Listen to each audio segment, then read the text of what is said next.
News Central now at this hour begins in Switzerland, where we tell you that, the Minister of Foreign Affairs, Ambassador Yusuf Tugar, has called for Africa's inclusion as a permanent member of the United Nations Security Council, with Nigeria positioned as the continent's ideal representatives.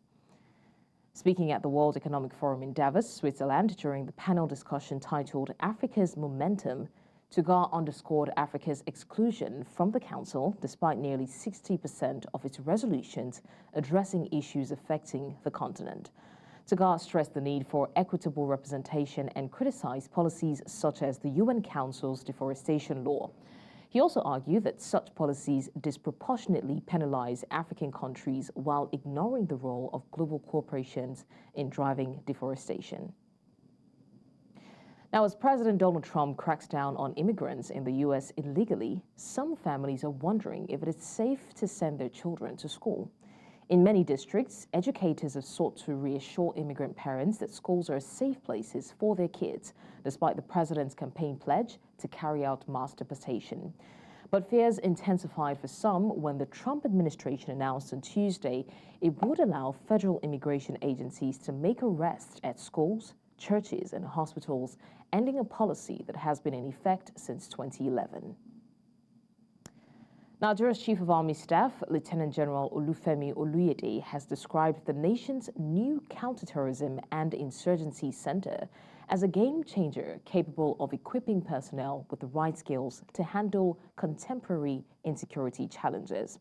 Now, the Army Chief says that the center, which has been set up to enhance the capabilities of cadets and military officers against insecurity threats, is a critical asset in Nigeria's effort to combat insecurity and win the war against insurgency. Now, this was during the inauguration of the center in Kaduna State, northwest Nigeria, where he says that the center will be named after the late Chief of Army Staff, Major General Tariff Lagbaja. The transformation the Nigerian Defense Academy is going through is deeply rooted in our resolve to create and manage change. That village, it's a place where you can paint the right scenarios, current scenarios for the cadets, so that they can practice what they're going to face in the field. And particularly, that was named after our late leader, Lieutenant General T. Lagbaja, of blessed memory, who was someone that gave his all to Nigeria. He was very pragmatic, a first-class field officer, so naming that. Now, the United Kingdom's Minister of State for Defence in the House of Lords has announced increased UK support for Nigeria's counter-terrorism efforts, including advanced training, provision for modern equipment, and intelligence sharing. The minister met with the leadership of the Nigerian Joint Task Force North-East Operation had in Kai, the military operation tasked with combating insurgency in that region. News Central's Umoru Kirawa reports. Maiduguri, the capital of Borno State in northeast Nigeria, is reclaiming its title as the home of peace. However, the use of improvised explosive devices by terrorists remains a significant challenge to resettling rural communities. The insurgency in the northeast is on the downward trend, and it is a work in progress. We'll continue to do our best to ensure that we achieve our mandate of restoring peace and in the northeast region, and to ensure that socioeconomic activities thrive. That the troops have been doing and will continue to do that strongly to ensure we achieve our mandate. The UK minister's visit aims to strengthen long-standing bilateral ties and enhance support for Nigeria's efforts against insurgency. Our focus is on training. Our focus is on trying to work with more instructors, Nigerian personnel who become instructors themselves, who can then go and work in the country. We want to also ensure that we do as much as we can, as we have done with the gifting of money, but also the expertise that we've made available with respect to tackling IEDs. And let's remember that they're indiscriminate. Not only could they affect the military, but also some of the impacts on the civilians, which, again, none of us would want. So, as I say, there's a very strong relationship between our militaries, and it's something we wish to continue. And that's why our Prime Minister was very keen for me as a Defence Minister to come out here and talk to the General. British Military Training Assistance Team that have been rendering assistance to the Nigerian military in terms of provision of training and other inter-nation training and supports that we have. So their presence here today also reinforces that aspect of the mutual relationship between both countries. The Nigerian army says the battle to ending insecurity in most parts of the country is continuing, and that strengthened collaboration is critical in this course to reduce the threats and other insecurity across the country to the barest minimum. In Maiduguri for News Central, Umaru Kirawa. Coming up on the news, over 300 kidnapped victims rescued this year, while 100 suspects arrested, according to the Nigeria Police Force. This story and more after the break.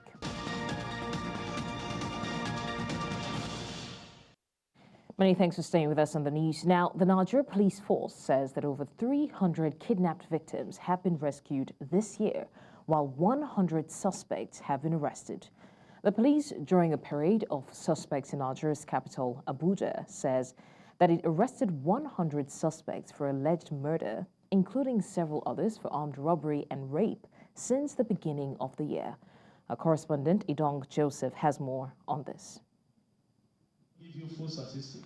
Among the items displayed are 61 AK-47 rifles, 4 single-barrel rifles, several rounds of ammunition of various calibers, stamps, assorted drugs, and various forged documents associated with 13 suspects. According to the police, these individuals were arrested for crimes ranging from fraud, armed robbery, criminal conspiracy, and impersonation. The duo were arrested for the offense of corporate fraud of 300 million naira only. Efforts to recover the stolen funds from the suspects proved futile as investigation reveals that most of the funds had been diverted to their personal accounts and were used for expensive gambling. Also arrested is a 4-member gang alleged to be involved in armed robbery, primarily operating in Lagos and Ogun states. Additionally, one Yewu Suleiman, whose gang leader is currently at large and is being accused of kidnapping and armed robbery, including terrorizing the Zaria-Kano highway, was also paraded. The suspect confessed to being part of a notorious armed robbery gang, known for mostly operating in several communities in Lagos and Ogun states. They further confessed that they majorly steal motorcycles owned by farmers. The police said that it also arrested Mohammed Kabir, a resident of the Federal Capital Territory in Abuja, and 2 others for impersonation and criminal conspiracy, and another suspect accused of forgery. So where are their uniforms? Okay. The suspects specialize in buying goods, mostly medical equipment and phones, using fake alerts. This latest round of arrests and recoveries bring the total number of arrested suspects to 179 for armed robbery, 100 for kidnapping, 152 for murder, 34 for illegal possession of firearms, 77 for rape, and 110 suspected courtists. In Abuja for News Central, I am Idong Joseph. And now, gunmen reportedly killed Imo State-based lawyer Chinedu Nwowu on Wednesday in Ngbidi within the Oru West local government area of the state. Sources say Nwowu was driving along the Ngbidi highway at around 7 p.m. when the assailants intercepted his vehicle. They dragged him from the car and repeatedly shot him before fleeing in their own vehicle. The entire incident reportedly took less than 5 minutes, with the attackers quickly disappearing from the scene. An eyewitness later rushed Nwowu to a local hospital where he was pronounced dead. A spokesperson for the Imo State Police Command, Henry Okoye, confirmed the incident to reporters on Thursday, assuring the public that an investigation had been launched into the lawyer's killing.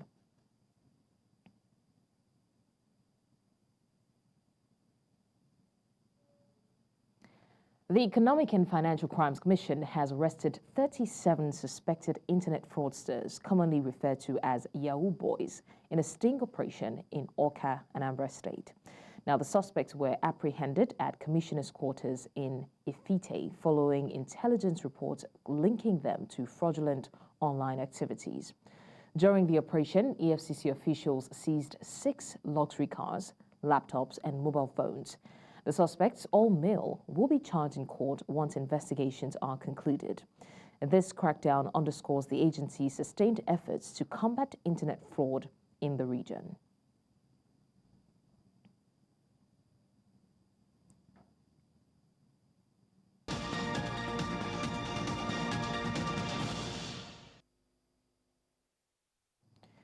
Many thanks for staying with us. Now, on another sad occasion, 2 young siblings, Jelad Oluwaron Kinse, aged 5, and his brother Jensen, aged 3, tragically lost their lives in a fire that engulfed their apartment in the Oluwatuyi area of Akure, Ondo State on Wednesday. Eyewitnesses say the children were locked inside their home by their mother, Deborah Oluwaron Kinse, who had stepped out briefly to buy food. Neighbors made frantic attempts to douse the flames and rescue the children, but were sadly unsuccessful. Emergency services were alerted, but by the time the fire service arrived, it was too late. The cause of the fire remains unclear, but the intense blaze completely destroyed the apartment, leaving the children's charred remains behind. Their bodies were subsequently taken to the morgue at the University of Medical Sciences Teaching Hospital in Akure. And now to health matters. The Association of Resident Doctors in the Federal Capital Territory Administration has embarked on a 3-day warning strike over unpaid salaries, among other demands. Now, President of the association, Dr. George Ebong, said the strike followed the expiration of a 3-week ultimatum issued last year.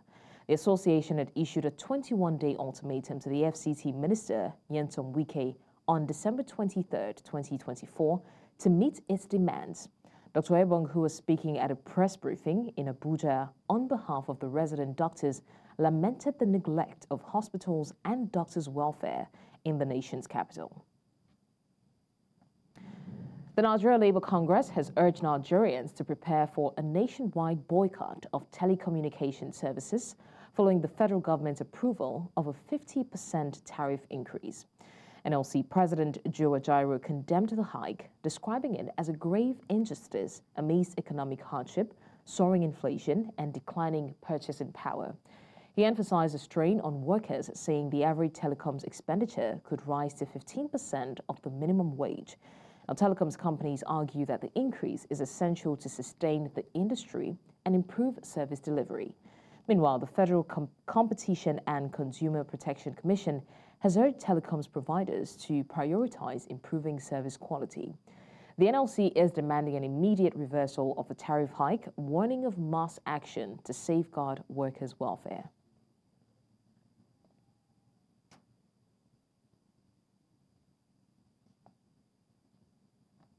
Time now for another short break, but stay with us as the news continues after the break.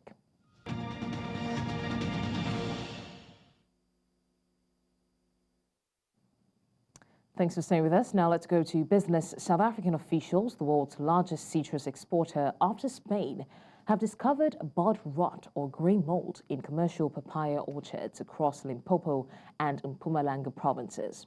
This pathogen can devastate thousands of hectares of crops, including pineapple and citrus. The Agriculture Department has initiated a survey to assess the extent of the spread and implemented phytosanitary measures to restrict the movement of affected plants. They urged farmers to adopt effective cultural control practices and warned international travelers against illegally importing agricultural products, which could introduce new pests and diseases.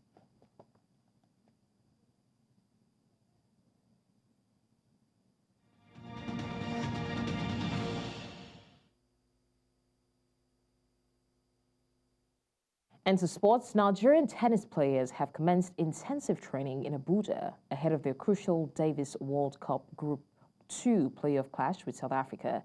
Our training began on January 22nd, 2025, as the team gears up for the February 1st to 2nd encounter at Grand Kloof Tennis Stadium, Pretoria. Now, while the Nigeria Tennis Federation is yet to unveil the official squad, US-based star Christopher Bullis is expected to lead Nigeria's charge. Bullis, a UTR Pro Tour champion, will be pivotal to the team's hopes of securing a spot in the World Group 2. South Africa, on the other hand, has named a formidable squad comprising Philip Henning, Chris Van Wyk, Alec Beckley, and Leo Matheson, led by non-playing captain P.T. Novel. The 5-match shutdown promises intense competition.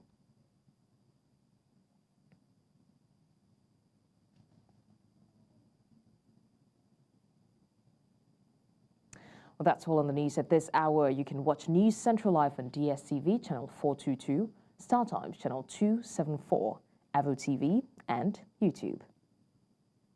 Many thanks for watching. I'm Blessings Musugu.